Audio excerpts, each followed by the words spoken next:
Hello, everyone, and thank you for attending today's webinar. A warm welcome to you all from Iktos today.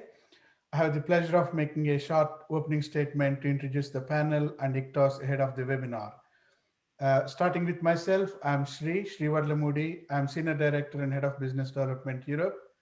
I have with me my colleague Charles, Business Development Manager Europe, who has worked really hard in the background to organize the webinar. Thank you, Charles. Now, onto the hosts of today's webinar, Dr. Quentin Perron, CSO and co-founder of Iktos, Dr. Brian Atwood, application scientist at Iktos Inc.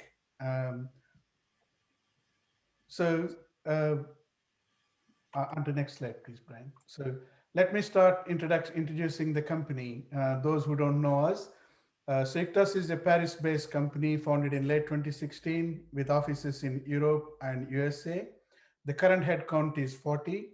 We have a proprietary technology platform based on generative modeling. The two key components of the platform are Machia, which is a deep generative modeling based de novo design tool applicable to ligand and structure based projects. Multi-parametric optimization is our forte, and then we use it to expedite hit to lead optimization, and hit identification projects. So the second component is AI-based data-driven retrosynthesis tool called Spaya, which is the focus of today's seminar. You are going to have a 1 hour chemistry feast on this, trust me. So we are currently either working or delivered about 40 projects with biopharma collaborators, mostly in the European Union and USA. Some of the collaborators' names are there on the right-hand side. I don't need to go through each and every one of those. Our business model is simple and straightforward. We take a fee for service, research collaborations, and we also sell our software on SaaS model, both Machia and Spaya. Thank you. And on to the next one, please. So today's webinar is on Spaya, AI-enhanced retrosynthesis tool. Spaya is geared towards organic and medicinal chemists. We have a tool for computational chemists as well called Spaya API, or application programming interface. So today's webinar is focused on AI-based data-driven retrosynthesis tool, Spaya. Before I get into the agenda, I would like to introduce the panel. Um, Dr. Quentin Perron is a medicinal chemist by training. He has a PhD in organomedicinal chemistry from Geneva University, followed by a postdoctoral stint at UCLA. He then joined Servier as medicinal chemist and worked in CNS area before switching into data sciences and cheminformatics at Quentin, where he met Iktos's current co-founders, Jan Gaston Matte and Nicolas Duhu. Quentin is our CSO and co-founder now. So the second host is Brian Atwood. Dr. Brian Atwood has PhD in total synthesis of alkaloids at UCI, followed by a postdoctoral stint with UCLA at Mike Jung's group. He joined Iktos in 2020 to support US operations as well as share his expertise in synthetic planning and API side of things for Spaya and Spaya API. So a little bit about Spaya. We released the product little over a year ago, last March to be precise. It's a beta version. We were very pleased to have the commercial traction and the user base we have to date. And then in January this year, we released version 1. So today's webinar, we would like to share all the new developments of Spaya V1, as well as providing you a good overview on Spaya, what you can do. Not only that, after the presentation, we have a 15 minutes demo introducing Spaya, best practices and use cases, as well as the tool that is applicable or useful for computational chemists called Spaya API, or application programming interface. And finally, Quentin is going to share the Spaya's roadmap, where we go next from the success we had in the Spaya side of things. We wrap up the presentation with a Q&A session. Charles and myself are going to rotate the questions for Quentin and Brian to answer. Please feel free to add in your questions to Q&A window. With that, I will hand over to Dr. Brian and Dr. Quentin. Thank you, guys. Thank you, Sri, for the kind introduction. And now for the scientific portion of the presentation, this AI for enhanced retrosynthesis is a Spaya for chemists. And so my background was in retrosynthesis, so this kind of tree was familiar to me since the beginning of my education. But if you aren't familiar with retrosynthetic analysis, this is the same form that it's been in really since the concept was introduced. We have it here in a software layout to easily navigate, but it is a tree starting from your target and thinking in the backward sense to simple starting materials. And the question's always been around, is it too complex for computers to solve? So one example of complex problems being solved by artificial intelligence or computers is in competing against humans in games. So famous Deep Blue versus Garry Kasparov matches, 1996 and 1997. And these were solved with brute force computational power. But Deep Blue was able to defeat Grandmaster Garry Kasparov in chess. And then in a much more complex game, Go, AlphaGo in 2016 developed by Google, and utilizing much more neural networks and deep learning algorithms was able to defeat 9Dan, one of the highest ranked players in the world, Lee Sedol, in a kind of surprise victory. So you can think of the computational powers there, the algorithms are there. The difference is in games, we know the rules and we know all the possible moves, so a computer can solve it. In synthesis, all of the rules are unknown, all of the possible moves are unknown, and you're not competing against a human to win, you're in effect competing against nature. So it's still considerably more complex. But numerous research efforts exist and have shown that this is a problem we are capable of tackling. We're working towards a solution, or at least tools that perform much better than they have in the past. For Iktos, in developing Spaya, I think one of the important questions asked was, what are the chemists' expectations? The chemists are the end users in this case, and so what they want out of the tool is going to be the most important consideration. And so first and foremost, user experience. You have to like using the software. It has to be easy to use, intuitive. You need easy access to the literature because we know how important finding your literature references are. And then your proposed route should end with reasonable starting material, something you can purchase. Then the technology itself, you need to be able to easily update it because each company, each research organization, each academic lab who might use the software would want to be able to change the commercial compound database that they use. Everyone has different reagents on the shelf or providers that they like. You want to be able to take advantage of proprietary reactions. So you're going to need a way to incorporate new data very quickly into the algorithms. An API for prioritization of listings of very large molecules, so generated libraries or generated compounds, virtual libraries, this kind of thing. And then it has to be fast and scalable to small organizations to large organizations. And then of course, you can't have an algorithm that proposes retrosyntheses if it's not obeying the rules of chemistry. It has to know and understand regioselectivity, chemoselectivity, chirality, and it has to provide some sort of scoring to indicate which routes it thinks are better and which routes it thinks are not as good. And so I'll mention chirality, still an unsolved problem. We imagine that if you can make the racemic version, you can either find a way to render the synthesis enantioselective, or at the worst outcome, you can separate enantiomers. So those are the chemist's expectations. And that led us to deciding between these two main approaches, expert-based or data-driven. It led us to picking the data-driven approach. So where expert-based would be rules extracted and entered by hand, data-driven is an automatic extraction of reaction information. This makes it much more responsive and more customizable for different research organizations, different groups, companies, and that kind of thing. You can really leverage the internal knowledge that doesn't make it out into the public sphere. And so just a quick overview of our retrosynthesis technology with an update to what's changed in version 1. So first, the database is where we get all of that information that goes into the algorithms and eventually provides you your output. Anyone who's worked in the field knows database quality is the highest importance.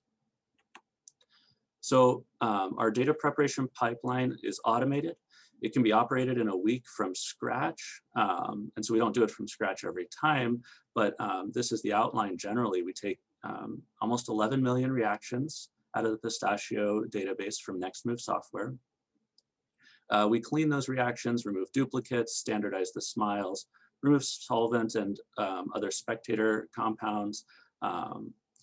We map all of those reactions to specific reaction types, and they're grouped in that way to get the final templates, about 2.8 million reactions, and that's distinct reaction template pairs. And that's about 80% of the database extracted for specific reactions. And then the updates to the database, so quarterly updates from NextMove. Every time they have a new update, they enhance both new patent literature or incorporate older patent literature, or they even have better quality data coming out of the already extracted data. Those are all incorporated. And then a growing list of starting point providers. So all these companies partner with us to provide their catalogs of starting points to the Spaya platform. And so the next step, the algorithm, where it takes in the data, it predicts the disconnections, predicts reaction feasibility, and it searches through things. And so I'll highlight the search. This is really one of the strong points that we've made a lot of advancements in. And one thing that I think is really cool, and it's that we use a Monte Carlo tree search coupled strongly to storage. So the takeaway from all of this is that a retrosynthesis that's not solved today can work in the future. So Spaya continues to learn, continues to improve. And so if you have a challenging molecule, it might be a good recommendation, if it doesn't solve that challenging molecule immediately, to try back a little bit later and see if Spaya's got a new route for you. And then improvements to the algorithm, so constantly working. We sent out, this is some of the updates for the version 1 release. Much faster runtime for the retrosyntheses. This is improved algorithms, improved coding to get 40% faster runtimes. Resolution of molecules from different data sets or different benchmarking sets. We enhanced that from 85%, which is a good solve rate, up to 93%, so 8% increase in number of molecules solved. Diversity of clusters, so we want to see different chemistry. We've got a 33% increase in the number of clusters proposed for the first disconnection, and then an 8% increase in the number of commercially available starting points for any given retrosynthesis. And then the quality of the results. So I mentioned the score, and this is how we rank things. I'll go into more detail on that in the demonstration, but we've got improved quality of scoring for the proposed routes. And then finally, the interface, how people actually interact with the software. And so updates to the interface, one of the biggest advancements for the version 1 was these advanced search features where you can input your target molecule via Smiles or the Sketcher, and then add an intermediate, anything you might have on the shelf or you want to pass by during the synthesis, to force the algorithms to specifically use that intermediate in the retrosynthetic analysis.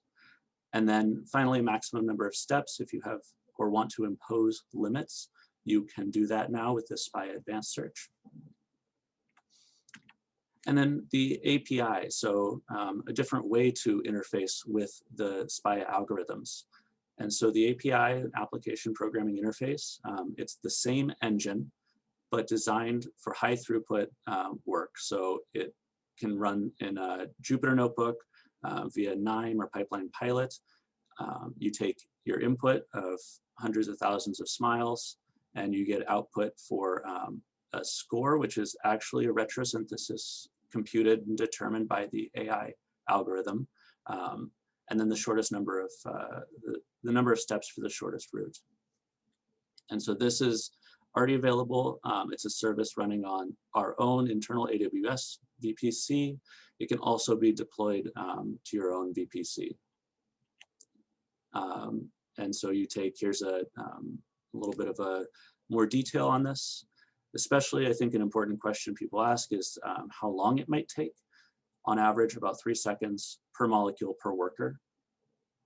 And when we scale this on AWS, the benefit of being in the cloud is you're talking about 50,000 molecules per hour.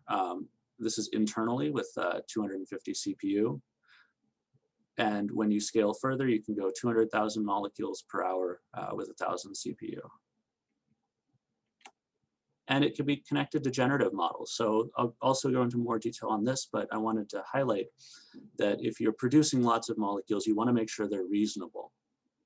And in this way, the Spaya API connected to the generative models can, during the generation process, compute retrosyntheses. And this obviously slows down the generation process, which would be otherwise much faster. But we're talking about 100,000 molecules that should be synthesizable according to the algorithms, generated in only 10 hours. Now, why is this important? Just some examples here, generative model output. You can tell that all these compounds are similar. Some of them are unreasonable in their design. So you're not going to want heterocycles such as these. You're going to want some scoring algorithm to be able to distinguish between reasonable molecules and unreasonable molecules. The Spaya R score actually performs retrosynthesis for each molecule, so it can tell you whether something should be synthesizable or not. Other scores are heuristics based, and so they look at the molecule and look for similarity between the molecule and their own databases and give it a score. We've color-coded the scores. Green is good, yellow is uncertain, red is bad. And you can see that the different scores don't perform as well. They either overvalue or undervalue difficulty or impossibility for some of these molecules. So where does Spaya excel? Where do you want to use Spaya? Think about where the knowledge base comes from, which is mainly pharmaceutical patents. So it performs best in this space, drug-like molecules. And so some examples here highlight the different drug-like molecules where Spaya will propose many, many retrosynthetic routes. What are some challenges for Spaya? So it's not designed to tackle the total synthesis of complex natural products. Its databases aren't built on total synthesis. So you might see a patented natural product show up in a retrosynthesis, but it'll often be a single protecting group change or a functional group interconversion. You won't get a true retrosynthesis out of the algorithms. And it shouldn't be expected to provide novel strategy for the synthesis of complex natural products. I think based on where the data comes from and the knowledge it generates, the algorithm's not looking for natural products to solve. Other challenges, so in some niche areas of chemistry where the data may not be as prevalent in the patents, such as carbohydrate synthesis, where you need good stereo control and extensive protecting group strategies, Spaya may return a route, but an expert in the field is going to need to curate those results for proper protecting group strategies and making sure you get the right diastereomers or the carbohydrate you're looking for. And then inorganic compounds, other rarely encountered motifs, also going to show probably no result found. And this is simply a lack of information in the literature or in the patent databases that Spaya has been trained on. So now is coming a demonstration section. So I'll mute myself and then start the video. Please enter any questions into the chat room and or into the chat. We'll answer those at the end. Then I'll speak after the demonstration. An introduction to Spaya. The design of the Spaya user experience was done with two main principles in mind. The first is that we know our users have many different goals in mind when they use Spaya, and so we do not want to discard any results, even the unlikely or improbable ones. This is why results with low scores will still be shown. We want our users to have complete control over which ideas they see and pursue. The second design principle is that the interface should be simple, easy to navigate, fast, and informative. We are constantly working to improve the user experience, so be sure to keep an eye out for new features to be announced and deployed. On to basic Spaya usage. Molecules can be entered one by one for retrosynthetic analysis. They can be entered either as SMILE strings or via the built-in sketcher. SMILE strings are text representations of molecules. Clicking on the pencil tool in the Spaya search bar will launch the molecule sketcher, which you can use to draw your molecule. When you're finished drawing your molecule of interest, you can use the Done option to submit your sketch to the search toolbar as a SMILES string. In the search bar, clicking on the Advanced button allows for two additional search criteria to be specified: maximum number of steps and synthetic intermediates. Changing the maximum number of steps will limit the Spaya algorithms to finding routes which require fewer than the set number of steps. Adding synthesis intermediates to a Spaya search can be accomplished by entering a SMILES string or by using the sketcher. Including an intermediate as a part of your search will force the algorithms to find routes which pass through those intermediates. We'll look at advanced intermediates more later. Clicking on the magnifying glass in the search toolbar will begin our retrosynthetic analysis. Each Spaya window you have open will be able to add searches to the queue, so multiple searches can be run in parallel. As Spaya's AI engine conducts its retrosynthetic analysis, your submitted molecule will be displayed. Below your submitted molecule, results will begin to appear. Alongside this, a progress indicator will inform you of how complete the search is. This results window will continue to be populated as Spaya runs. You can freely navigate to view your initial results or to other windows without interrupting Spaya. When navigating results, you will see similar retrosyntheses grouped into stacks of cards. On each stack is the Spaya score and number of steps for the shortest retrosynthesis contained within. The highlighted section of your molecule displayed on the top of the stack indicates the initial retrosynthetic disconnection, or the final step in the forward synthesis. The order of the stacks is based on the highest Spaya score and the shortest number of steps from within the group of results. The Spaya score itself is a composite of 5 different values: length of the retrosynthesis, similarity of the proposed reactions to literature reactions, the probability of success for the proposed reactions, the degree to which the molecule has been broken into simpler commercial starting materials, and finally, an estimation of how applicable the reaction templates used to make the disconnections are. The Spaya score takes on values from 0 to 1, with 1 representing an exact match to literature and 0 representing that no route could be found. The scores represent an estimated probability of success, with higher scores being more probable. Clicking on a stack will expand it to display the cards within. Each card represents a distinct retrosynthesis, and displayed on each card are the starting materials, the Spaya score, and the number of steps for that retrosynthesis. Stacks can be minimized to continue easily exploring results.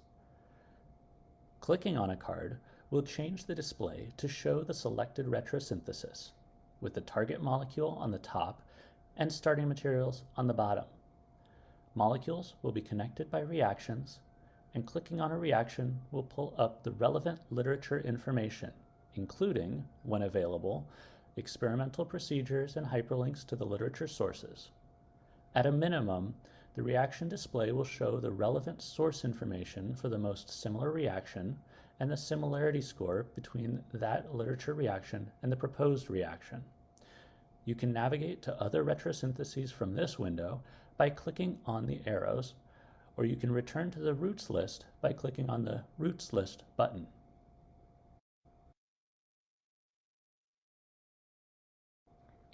If you have a root you want to look more closely at, you can always save it using the Save Root button in the top right of the window.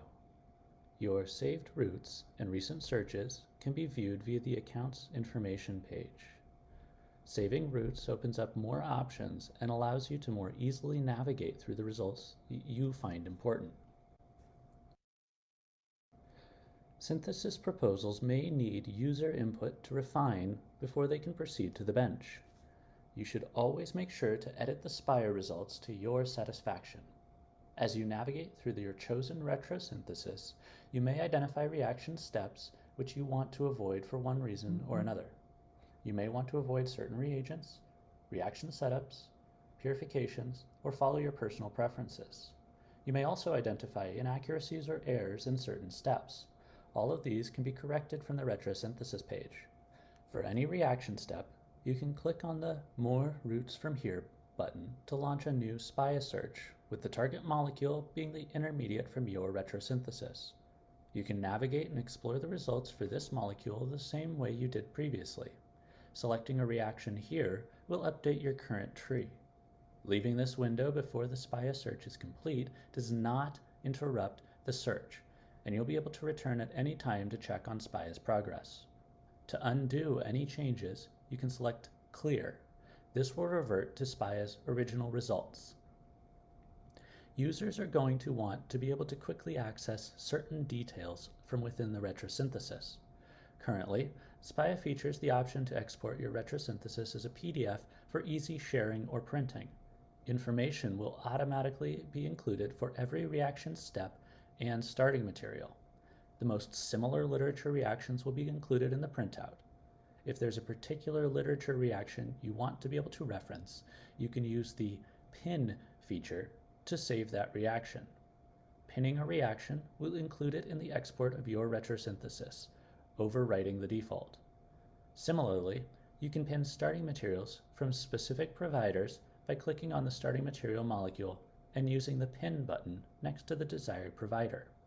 Any pinned starting materials will add that provider's catalog information to the retrosynthesis summary, overwriting the default. When you're finished editing a root and pinning important information, you can export the saved root to a PDF by clicking on the Generate PDF button on the top right of the window. The generated PDF will contain all of the information necessary to describe your retrosynthesis. You can print it and bring it to the bench or easily share it with coworkers. Viewing the printout. The printed retrosynthesis will first show you an overview of your proposed root.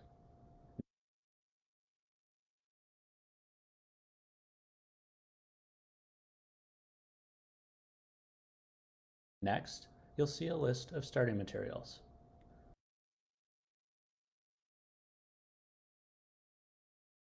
Finally, you'll see a list of proposed reactions and the most similar literature reactions. Any pinned reactions will override this default.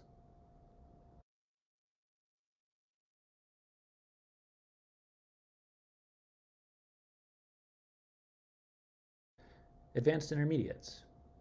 A common use of the advanced intermediates function is if you identify a particularly interesting intermediate during an initial search, you should try repeating the search and include that advanced intermediate. Spaya may find new, unexpected results.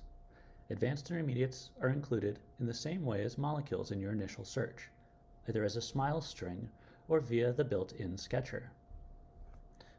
You may have a large supply of an intermediate on the shelf, and you want to find a route which passes through this intermediate so that you can take advantage of your on-hand material.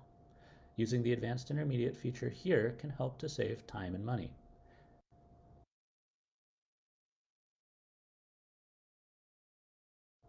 Running searches in parallel. A benefit of the design of Spaya is that searches can be run in parallel. You can submit multiple molecules to Spaya by opening multiple windows and running multiple searches at the same time. This can allow you to analyze a large number of different molecules all at once, or build many different retrosyntheses for the same molecule in parallel. Taking advantage of this parallelization allows users to accomplish retrosynthesis in a high throughput fashion.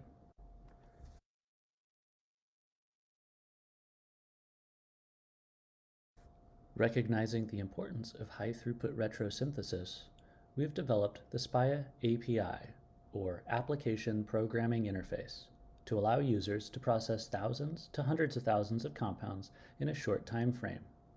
The use of the Spaya API can enable a user with a large library of virtual compounds to quickly assess if those compounds are synthesizable or not. A user could process the output of a molecular generator and determine if the proposed compounds can be made in the lab. The Spaya API runs the same retrosynthesis engine as Spaya.ai, and so it conducts true retrosynthetic analysis of all of the input molecules. This is distinct from many of the published synthesizability scores, which are heuristics-based models. The Spaya API will return the same Spaya score as is seen on Spaya.ai, as well as the number of steps for the found route. The API won't return a retrosynthesis plan at the moment. The design is intended for high throughput scoring of synthesizability. The API has a number of features to keep runtimes shorter, such as an early stopping score and a maximum search time. These values can be edited based on your needs and goals. Inputting a CSV of SMILE strings into the Spaya API, coupled with the proper authentication information, sends the batch of SMILEs to the API. Our setup auto-scales so it can handle very large jobs without reconfiguration. After some amount of time, the Spaya API will have returned results for all of the provided molecules. You can obtain your results in a CSV format with Spaya scores and number of steps returned. The scores will range from 0 to 1, with 0 being no route found and 1 being a literature route was found. One possible use of this is to rank a large set of compounds by synthesizability, and then to take the top scoring molecules and perform further analysis with Spaya.ai. In this way, a user can process a large set of molecules and propose synthetic routes for the easiest to synthesize compounds. Spaya can also be used to identify literature syntheses.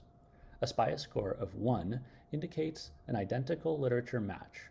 If there's a molecule with a patented literature preparation and that patent is in the Spaya database, then you should be able to find the full patent route from within Spaya by selecting the steps which have a Spaya score of 1.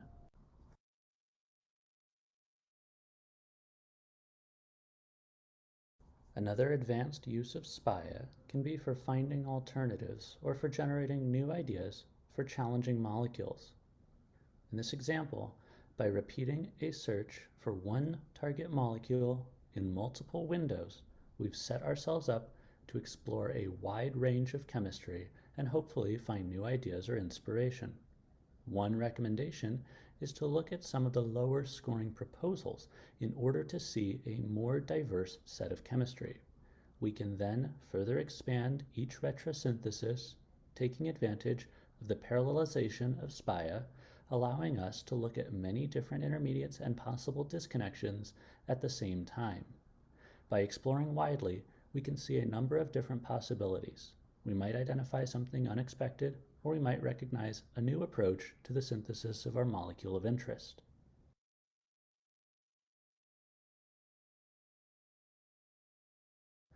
It is recommended to refine any retrosynthesis tree to meet your specific needs, continuing to look through possibilities until you find commercially available starting materials you would prefer to use. Finding a tree with a strategy and reactions you deem reasonable is all part of the Spaya user experience. Spaya allows you to enhance your own retrosynthetic analysis by taking advantage of more information in a parallel fashion, and you can try it for free today.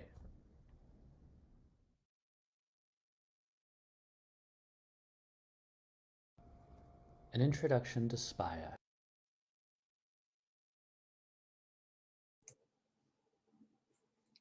And so the video, if anything went too fast, will be available if you've registered for the webinar.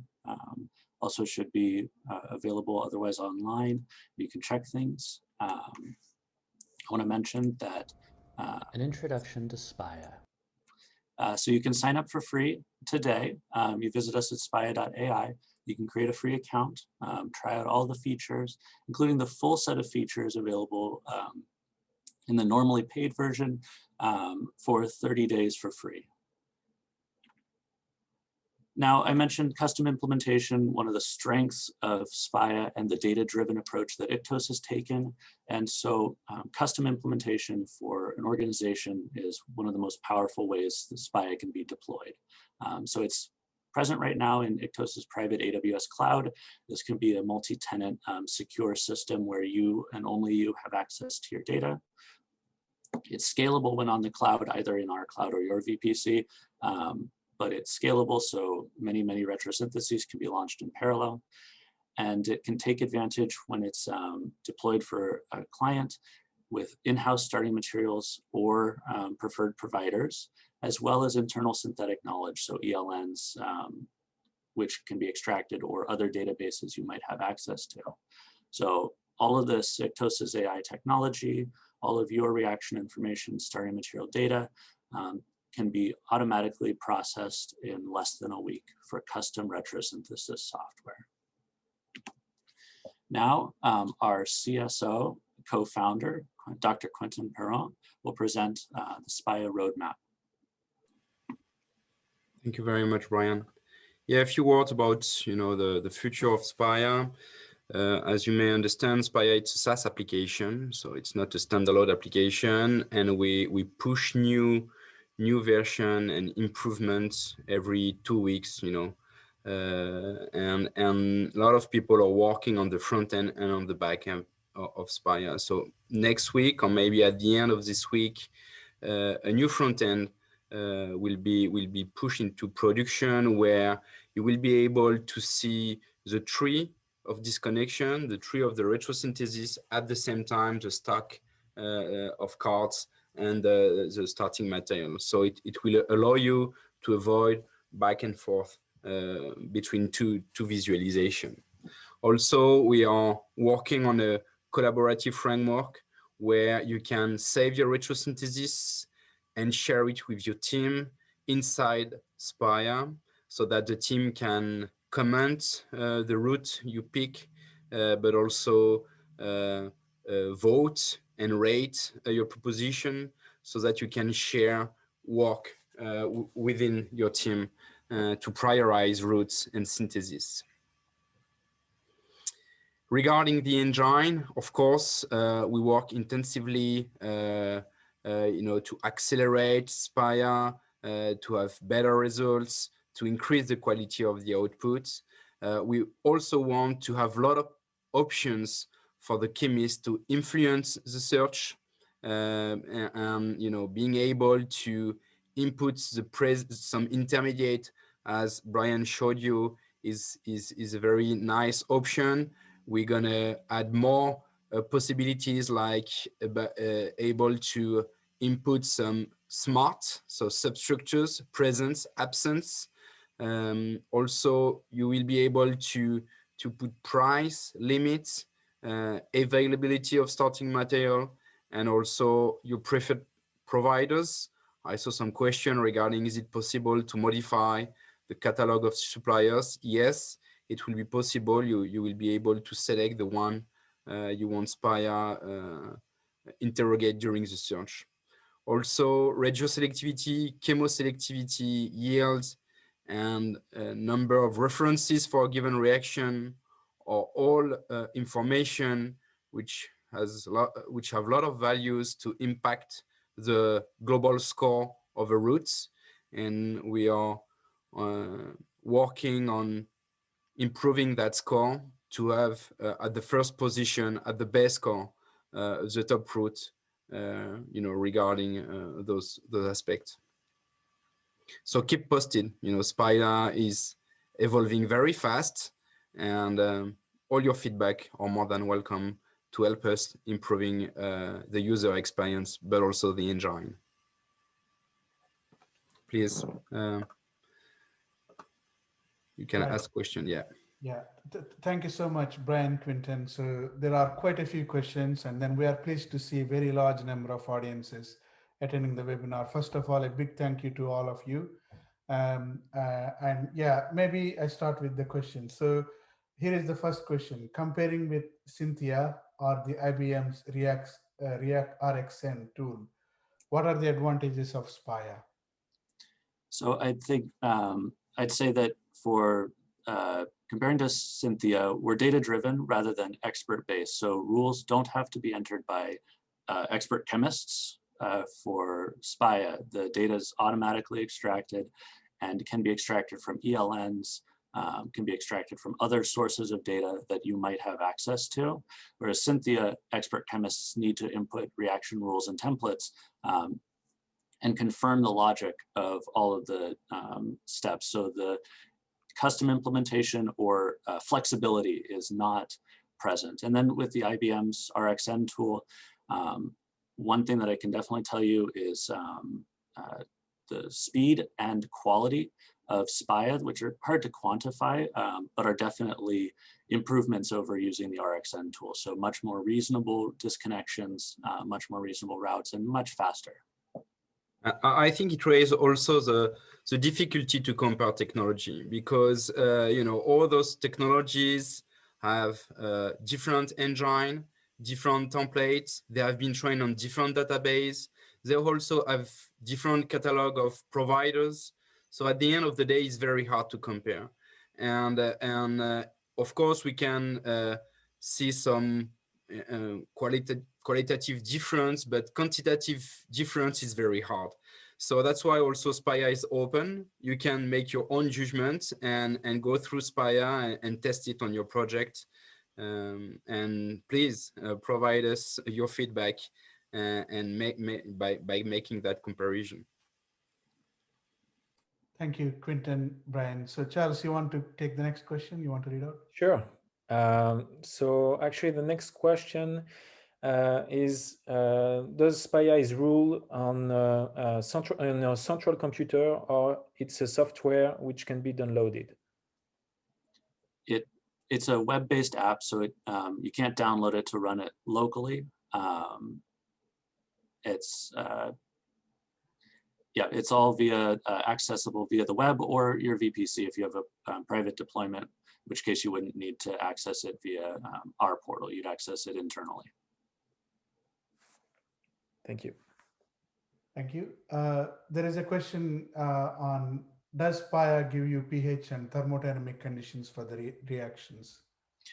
It provides any data that's available. So it would be fantastic. The trouble is within the literature databases and especially patent databases, information is not always available. So really the logic here is starting material goes to product, learn the logic of that, and then present the user with any information that is present from the literature, but there might be more digging to find specific conditions.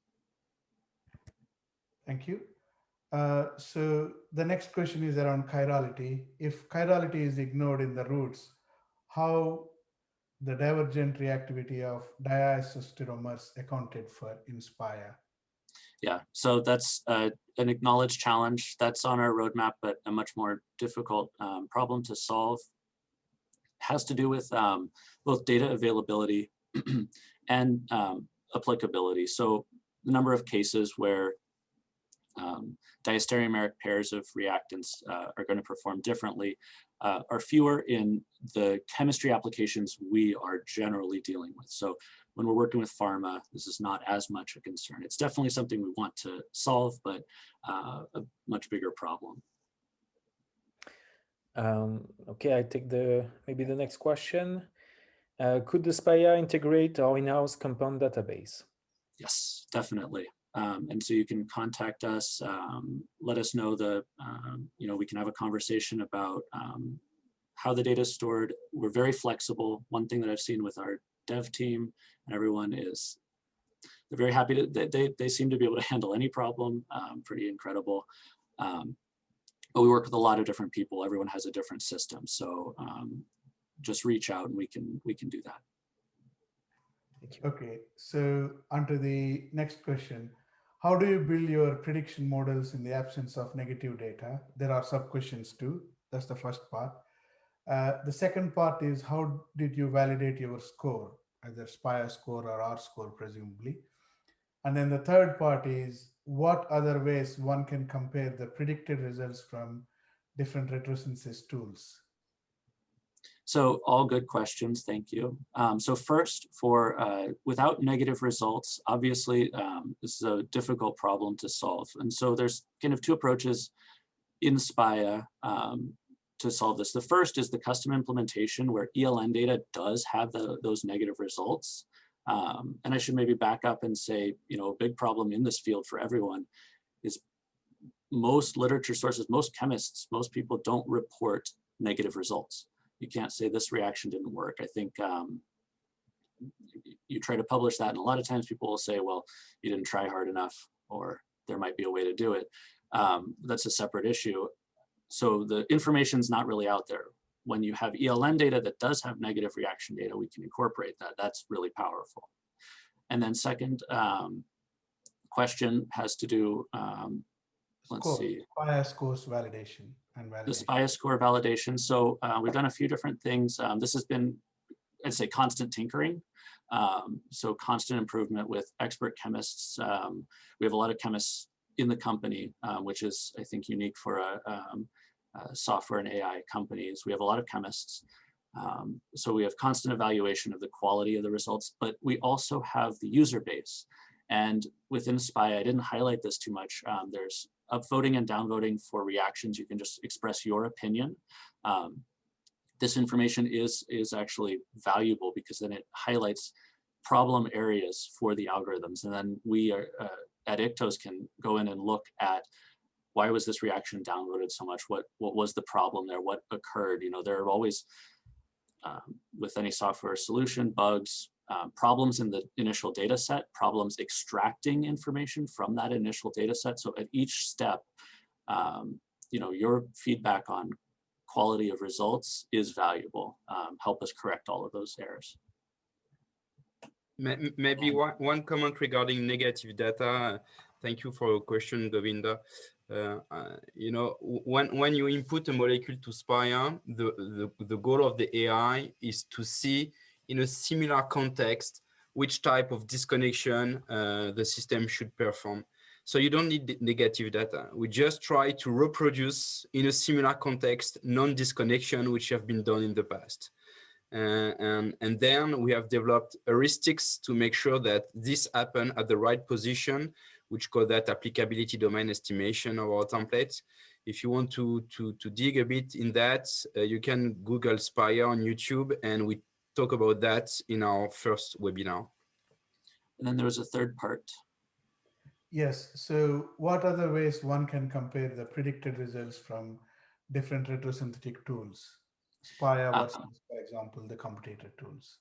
Yeah, and Quentin already touched on this, but that is such a hard comparison to make. Everyone's got different databases of reactions, of starting materials.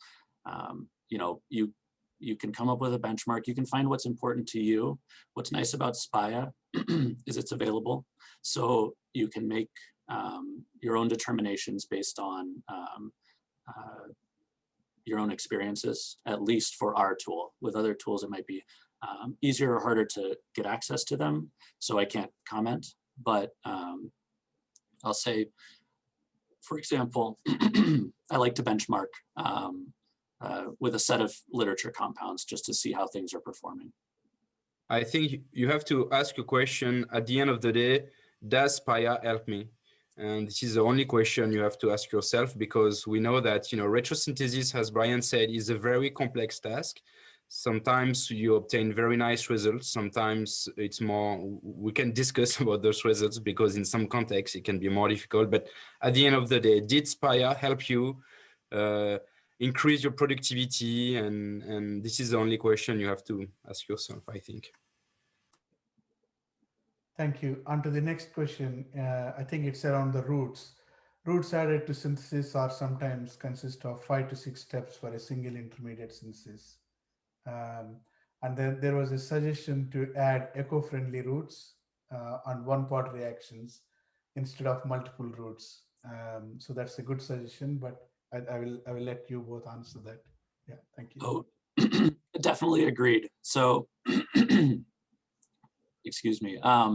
Definitely agreed. The data needs to be there, so we would like to capitalize on that, and it can definitely be done. But at this point, what's available, I don't think can really enable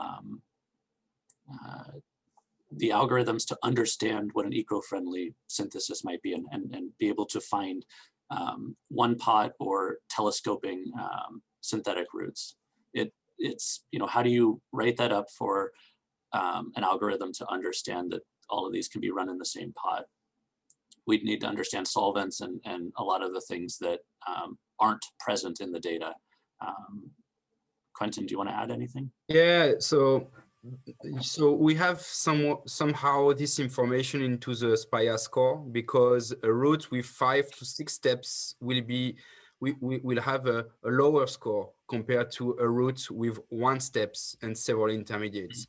So you should retry these routes, at a higher position in the listing. But as Brian mentioned, we don't have a special flag saying, hey, this route is eco-friendly. This can be created, but we have to think a bit about it. And actually, it's a very nice suggestion. Okay, so I take the next question. I understand your reaction dataset comes from patent data. Do you currently, or do you plan to use reaction data from the scientific literature?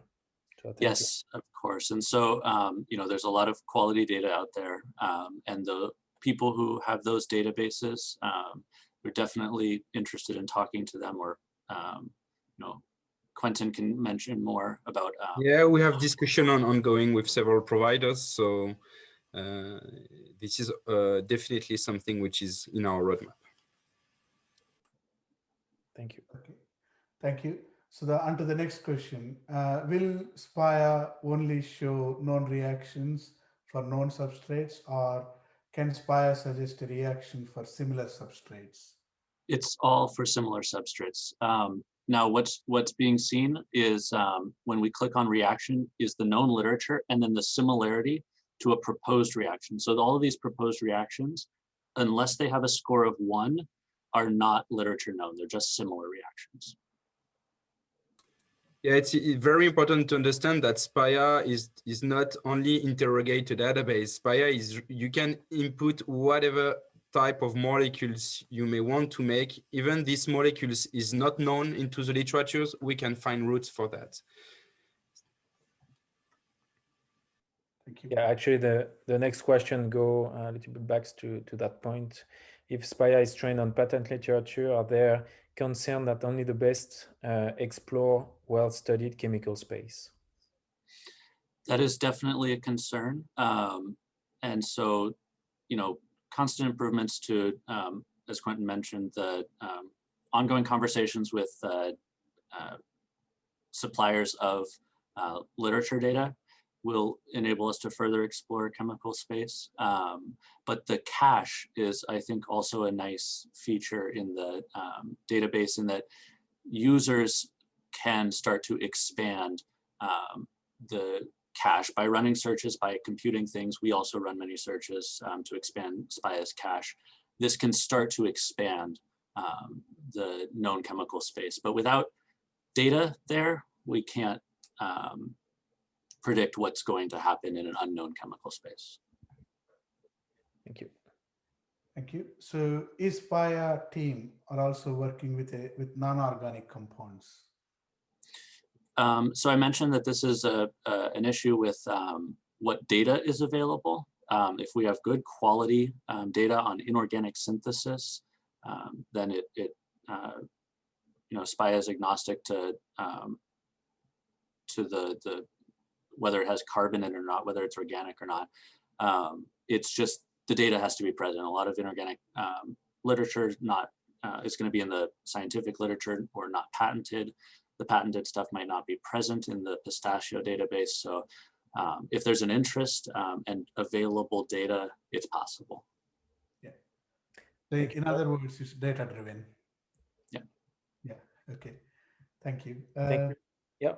Yeah. Next question actually is, do the reagents used and names of the reaction appear during the prediction?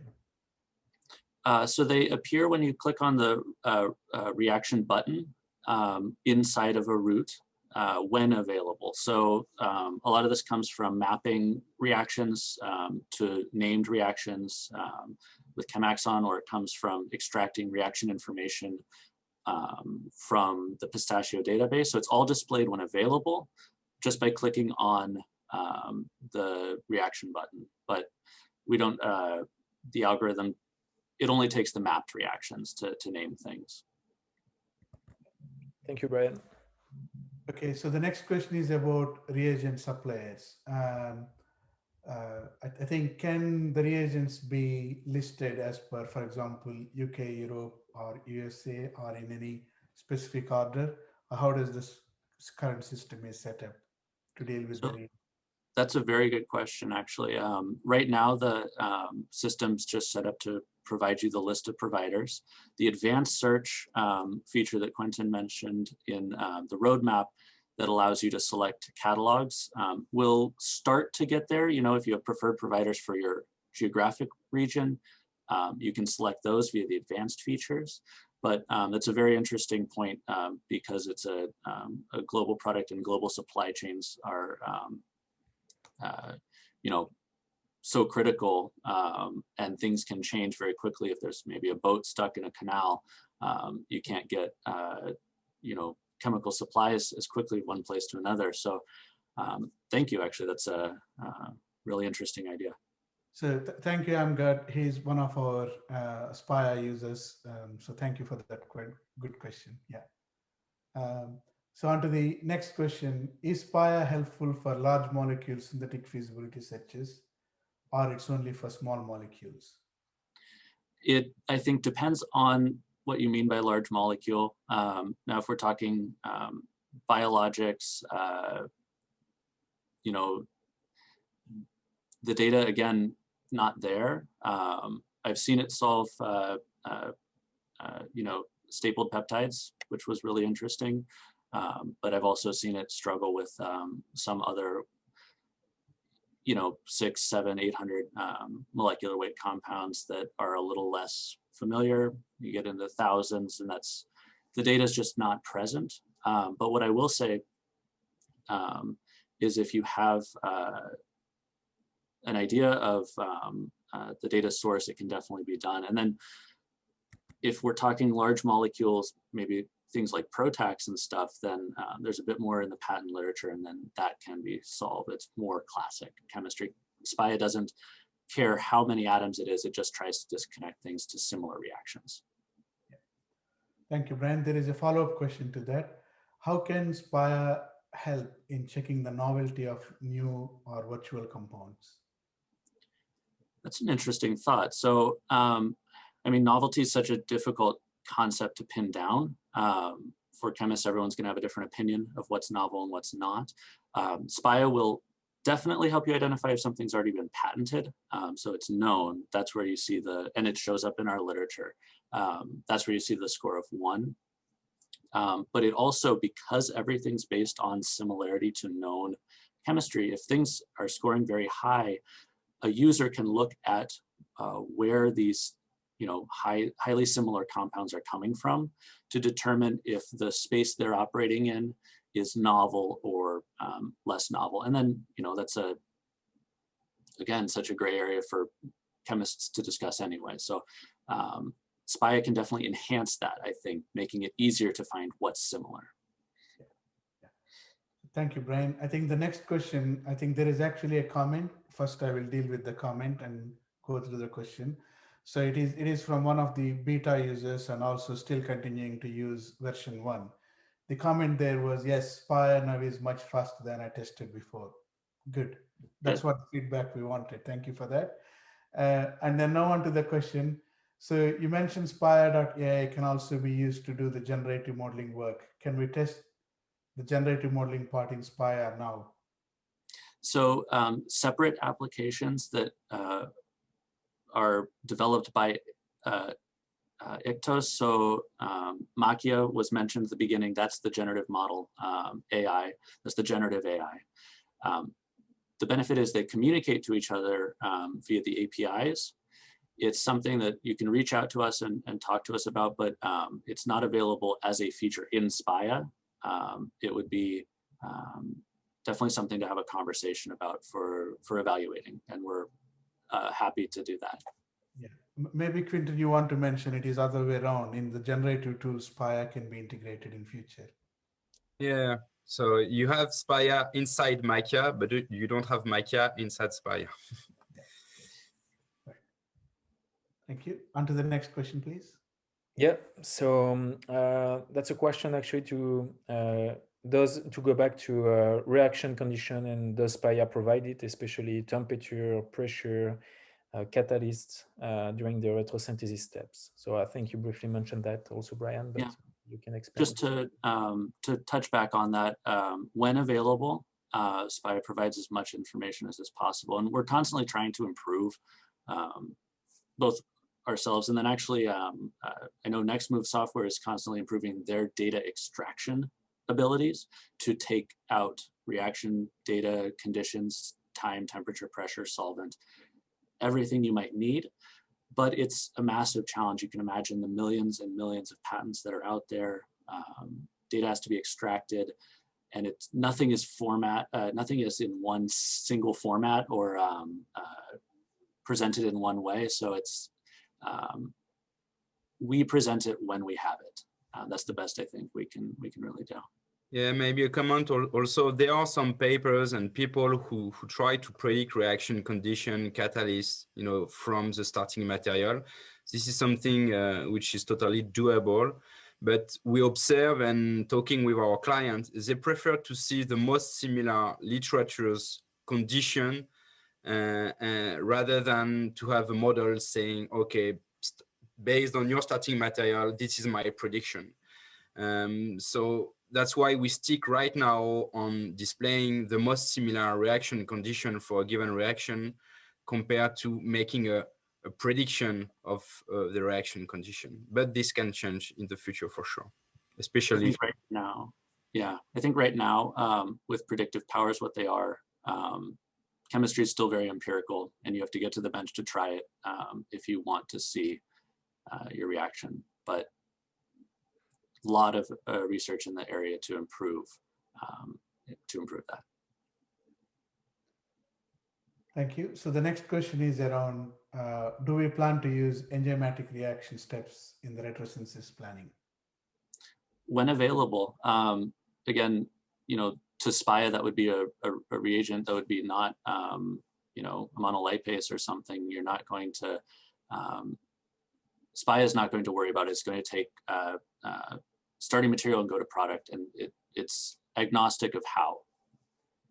So when available, enzymatic reactions definitely can work.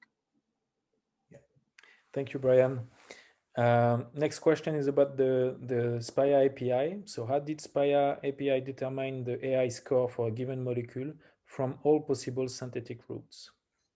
It provides the first route that it finds that meets the search criteria. So the highest, the cutoff score. So it has to get over a certain score. As soon as it gets over a certain score, it submits that route, unless it finds a literature route, in which case it sends a 1.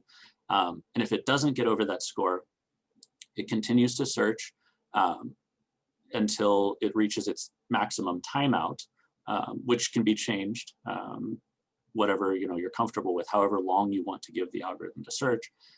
And then within that time frame, from all of its results, it will present the highest scoring route. Okay. Thank you very much, Brian. Okay, so we have a good few additional questions as well. I will try to get through them. I know we are running over a little bit, but there are good questions coming up too. So do you have plans to develop or deploy a forward reaction predictor? Reaction predictor, Quentin, do you want to? Yes, so we are of course working on that. We have this type of option into Makia, for instance, where you can put A and B, and we can generate a listing of molecules. And we are also thinking about having the possibilities to predict the outcome of a reaction. It's not, to be honest, on our top priority task. We have so many things to do into Spaya but this is something we have in mind.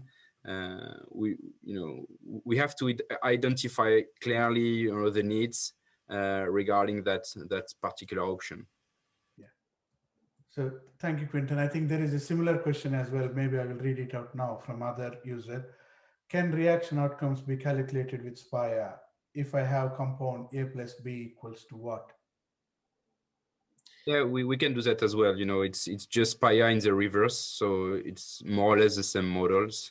This is something which is doable, not available into Spaya right now. Yeah. Okay, so the next question is around, can you give us any details on the deep learning models that are at the heart of retrosynthesis engine? So I think the best way to get more technical information from the AI side of things is to look at the webinar that's available on YouTube on Spaya, presented by Hamza and Quentin. Hamza, our lead developer. This talks a little bit more about some of the algorithms and some of the background technology. Yeah. So the next question is around GPUs and CPUs. Is Iktos planning to consider GPU technology as an alternative to large CPU cloud-based computing? So for the data preparation pipeline, GPUs are used to accelerate the process. For the retrosynthesis processing, the actual running of the Spaya algorithms, my understanding is that GPUs wouldn't accelerate that process. I don't know if Quentin, you want to comment more, but I know GPUs are used to accelerate our data processing and preparation pipeline. But as far as running on GPUs, I don't know if that would benefit. Yeah, CPU are cheap, very easy to scale. That's why we stick on that for the Spaya production. And we don't have particular plan to switch to GPU in production. And as Brian was mentioning, all the models are trained using GPU. But then imputation and running of the algorithm is through CPU, and there is no plan to change that for the moment. Thank you. Thank you. The next question is for you, Quentin. I think probably from one of your acquaintances. I haven't got the name, so I can't tell who that is. Quentin, what is the impact of negative data on in-scope filter performance? We don't have access to negative data. It's very hard to have access to that, and I cannot really comment on that. Also, maybe just to mention that we don't have in-scope filter into Spaya. We observe in our hand that it was not very valuable in our bench, so we have developed different approaches, and so I don't have more things to share regarding in-scope filter and negative data right now. We can intuitively believe that negative data can increase the performance and the quality of this in-scope filter, but still need to be demonstrated. I have no clue regarding that. Okay. Thank you. So the next question was around the CPUs and GPUs, so I'm going to skip that again. So does the search bar in Spaya detects possible smiles syntax errors? Yes. Yep. This search that's up right now won't work. But even subtle syntax errors or small mistakes I've made that it picks up on. And if you put a smiles dot another smiles, which usually can be a salt, we clean it and we run the retrosynthesis. But if you make a smile syntax error, you will have, error. So on to the next few questions quickly. Can you define multiple, say up to 3 bond breakpoints and 3 protection points within Spaya retrosynthesis planning? So I'm not sure if I fully understand, but might be talking about multi-component reactions or things that are forming more bonds than standard A to B. And yes, so anywhere that the data exists, Spaya doesn't care how many bonds are being formed. It will provide a similar reaction to that. Now, maybe I'm not understanding. And I think it's more a question related to advanced search, where you can say, okay, I don't want to break more than 3 bonds, and 3 protecting group or something like that. Right now, it's not in the available in the advanced search. We have in our roadmap the possibility to select a bond to perform retrosynthesis on a given position of the molecules, but not something like you're mentioning. Yeah, thank you. So the next question is on Spaya API. How does API determine the AI score for a given molecule from all possible synthetic routes? I guess there's a question on that too. Yeah, so it's the Spaya score. So you can imagine it's running a Spaya query. It's just providing the first result and then giving that same Spaya score that's available on Spaya.ai. It's providing that as output from the API. Okay, so I will read another question on the API. How do we get an access key to use Spaya API? So just have a conversation with us. We'll talk about, reach out to hello@spaya.ai and let us know you're interested in the API from a company or academic or industrial email address, and we'll be happy to set up a conversation. Yeah, thank you. So on to the penultimate question. So how will you incorporate proprietary database from ELNs or CRO synthetic routes that are in presentations? Is there a preferred template which is easier to read for Spaya? So like I've said, our dev team is very flexible.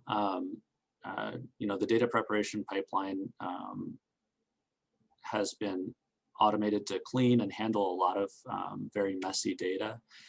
Smiles to smiles are handled, I think, most easily, but whatever ELN format, we'll be happy to have a conversation and figure out how to export the data and get it into a readable format for Spaya. And then I should follow up on this. One nice thing is the cloud setup for Spaya for Enterprise. All of your data remains your data and is not contaminated by other people having access to it. People can't view it outside your organization, even in the deployment on the AWS, the Iktos VPC. So everyone keeps their data sequestered and secure. Thank you. And on to the very final question. So it would be interesting to be able to integrate Spaya and purge factor calculation for synthetic routes. And I'm sorry, I didn't. So it would be interesting to be able to integrate Spaya and purge factor calculation for synthetic route. I don't know. Maybe it would. I'm not familiar. I'm not sure either. No, I don't know. I don't know either. What does it mean, purge factor calculation? But Okay. I think that's the very last question. So we have nearly 30 plus questions. It's a great way to interact with people. It's a lively and interactive session. So maybe, Brian, if you want to put the last slide to showcase the Iktos team who is behind the faces and all. Thank you so much for everyone who has attended today's seminar. It's a nice way to interact with you via Q&A sessions. I hope you all enjoyed the presentation and demo sessions. Whoever have registered to the conference, they will be getting the webinar link. So thank you so much for that. And then I hope you all have very nice rest of the day. Thank you, everyone. Thank you. Bye-bye. Thank you very Bye. much. Thank Bye-bye. you all. Thank you.